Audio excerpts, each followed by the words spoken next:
as the ambassador to the United Nations and defend the country that we all love so much.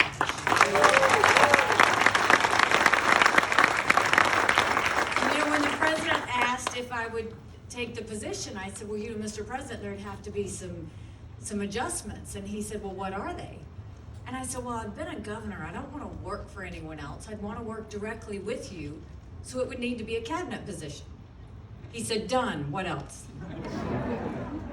I said, well, I'm a policy girl, so I'd want to be in the room when decisions are made, so I need to be on the National Security Council. He said, done. What else?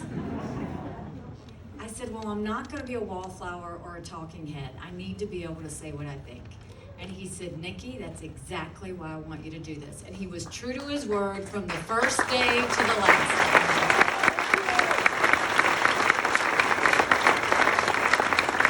But it's never a dull moment when you serve and work with the President of the United States. He can always be interesting. And so the first year that I was at the United Nations, we have what's called High Level Week. And that's when every leader of every country comes to New York, brings their delegations all to give their foreign policy speech to the world. So it was really important that the president come across strong and that we define where America was going and what we were trying to do. And so we had meetings all scheduled, we had a speech and everything. So he called me the Sunday before. He said, all right, Nikki, are we ready? And I said, yes, sir, we've got the meetings all set up. I said, you're good to go. I said, he said, well, did you see the speech? And I said, I did. It's fantastic. And it was. I said, Mr. President, I just want to remind you that the United Nations is a different kind of place. It's where thieves, murderers, and dictators come to, bash America. So they're not going to clap for you. He's like, I got it. He goes, but I need to ask your advice about something. I was like, yeah, what is it? Now, keep in mind, this was during the time when North Korea was shooting off ballistic missiles every other weekend. Real tense time, very scary at the time. He said, what do you think if I refer to Kim as Little Rocket Man in the speech?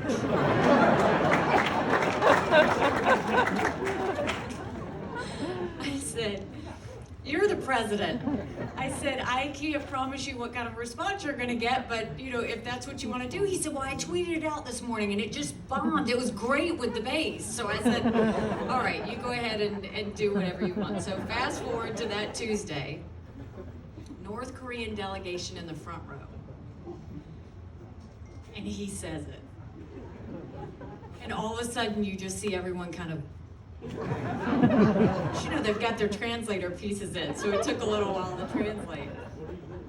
2 hours later, I'm meeting with the president of Uganda, and he says to me, so tell me, Madam Ambassador, what are we going to do about this little rocket man?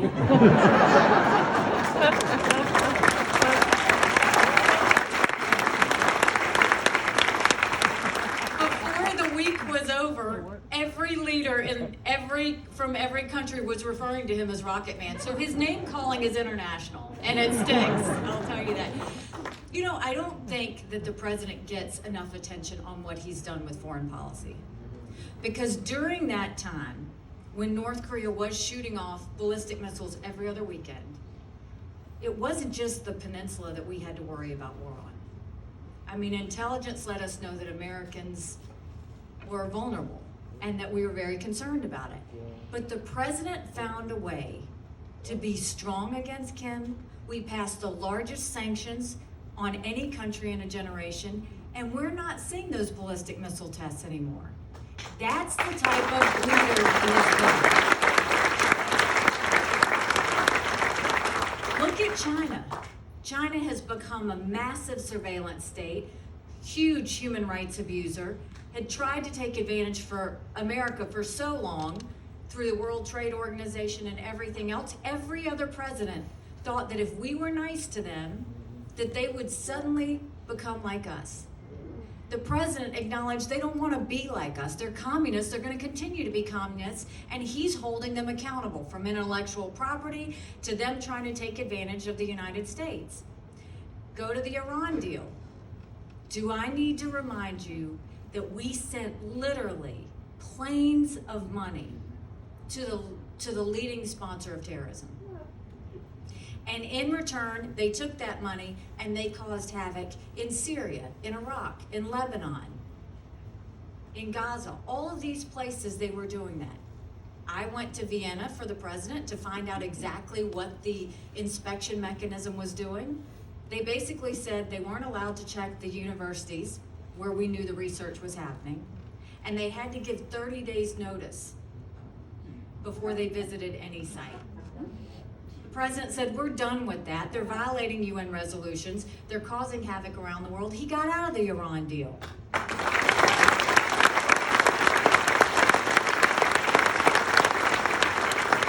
now Iran is at its knees, begging for something to happen. You know, you look at all of these things, and that's what true leadership is. For decades, presidents, Republican and Democrat, tried to get peace in the Middle East. We've gotten peace in the Middle East like we've never seen before.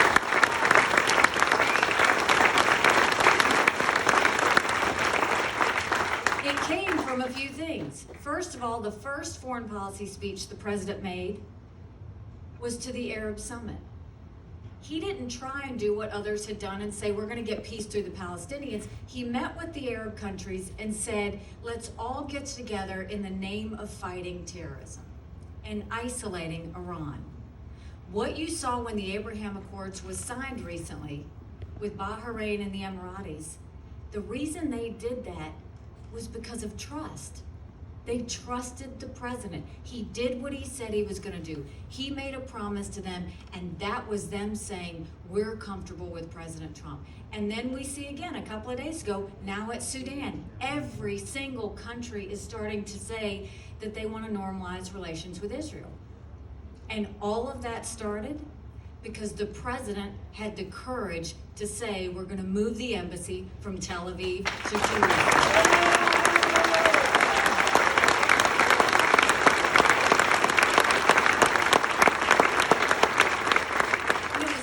You should know that in the National Security Council, 14 people when the president's making that decision, only 3 of us thought he should move the embassy. Everybody else told him what every National Security Council had told the presidents before. All the presidents promised to move the embassy. None of them did it, and I saw why. Because the conversation was, Mr. President, you can't do this or people will die. Mr. President, you can't do this or this will cause chaos in the Middle East. He had the courage to say, if not me, then who? If not now, then when? And I was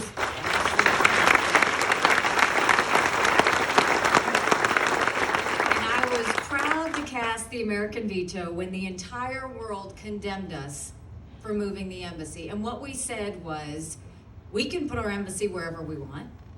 We put our embassy in capitals in every country around the world. Jerusalem is the capital of Israel, and that's what we're getting ready to do. Yeah. And I'll tell you, the president acknowledged a truth. He started to put the facts out there. Now, after we were condemned by the entire world, I did say that there was a new sheriff in town and I was going to be taking names, and I meant it. And I went with my staff and we compiled a book. We listed every country that belonged to the United Nations. We listed the percentage of vote that they voted with us or against us. And then we had a column for how much foreign aid we give them.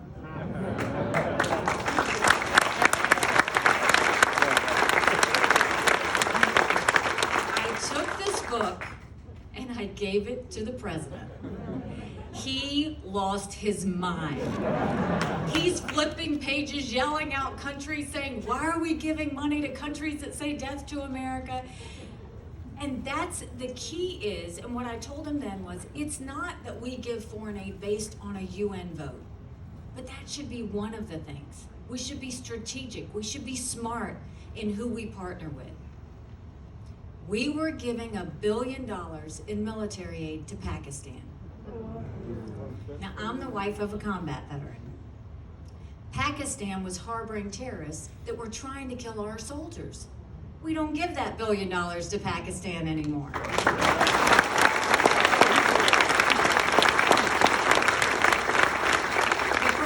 Said we were going to start being strategic. The president said we're no longer going to buy friends with foreign aid. And the president laid down a marker. Now, did it make some of our friends mad? Yes. Because he changed trade deals to make them more fair? Because he went to NATO and said, look, we're not going to carry the burden. You've got to pay more. You've got to start taking care of your defense systems. What it did was it made the whole group stronger. And so it was tough love. It was always speaking truth to power. So you look at that great foreign policy achievement that the president has had, and you add that with one of the strongest economies we've seen in a long time, the lowest unemployment that we had seen in 50 years. Do you know the unemployment number today, even with COVID, is still lower than it was in the previous administration?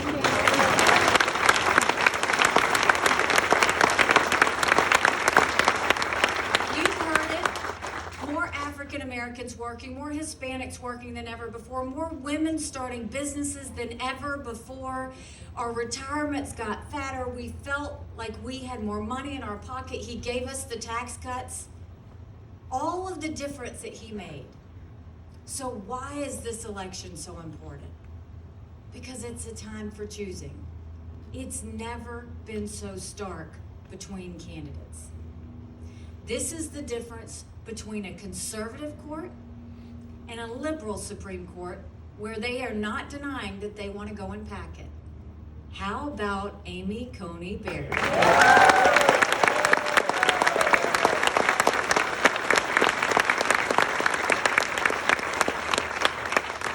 I call her our minivan justice. I love what she did in the Senate. The Senate thought they were going to give her a hard time. They don't get the fact she's got 7 kids and does carpool. That's nothing for her.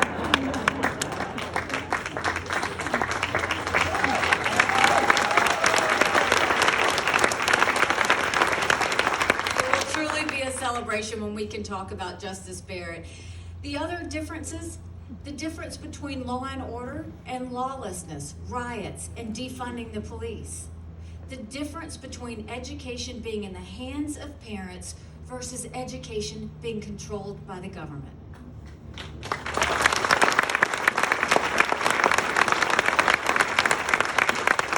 The difference in strong foreign policy and foreign policy where you buy friends with foreign aid. The difference in taxes. We all felt the benefits of the Trump tax cuts. Joe Biden wants to reverse those tax cuts. Joe Biden wants to increase taxes by $4 trillion. 82% of families will be affected. The average family income will go down $6,500. Now, do you know next year there's going to be a new budget chairman? And as we're all fighting for the president, I've been around the country fighting to keep our Senate. Because if the president wins, we've got to make sure he's got a strong Senate that can hold him. If the Republicans keep the majority, the budget chairman will be Lindsey Graham.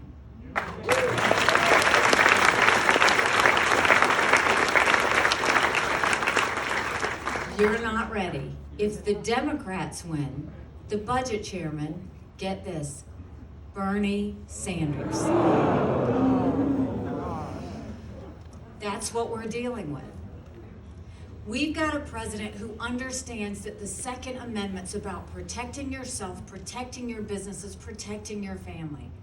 A president who understands that every single life matters and should be valued.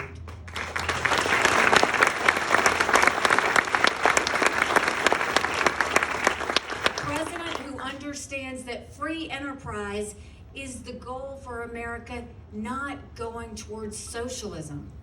This Democratic Party is not your grandparents' Democratic Party. It's extremely progressive, and they think government can do better than private sectors or individual people any day of the week. The second you give control of your health care to government, you literally are turning over your life to government. Do you know why they want Obamacare so bad? Do you know why they fight to keep that individual mandate? 30%, a third of the money from Obamacare goes to 3 states. You know what they are? New York, California, Massachusetts. Chuck Schumer, Nancy Pelosi, Elizabeth Warren. That's what's happening with that. And then the one that is really amazing. Joe Biden says himself that he wants to get rid of fossil fuels and ban fracking. Did you know Kamala Harris sued President Obama to stop him from fracking? They're not talking about the fact that she literally is the most liberal senator in the Senate. But 300,000 Pennsylvania families would be affected by that. That's not okay. We can't have that. So there's a lot at stake with this election. And I was born the daughter of Indian parents who reminded my brothers, my sister, and me every day how blessed we were to be in this country. They came here legally. They put in the time. They put in the price. They are offended by illegal immigration. They are offended by those who don't follow the laws.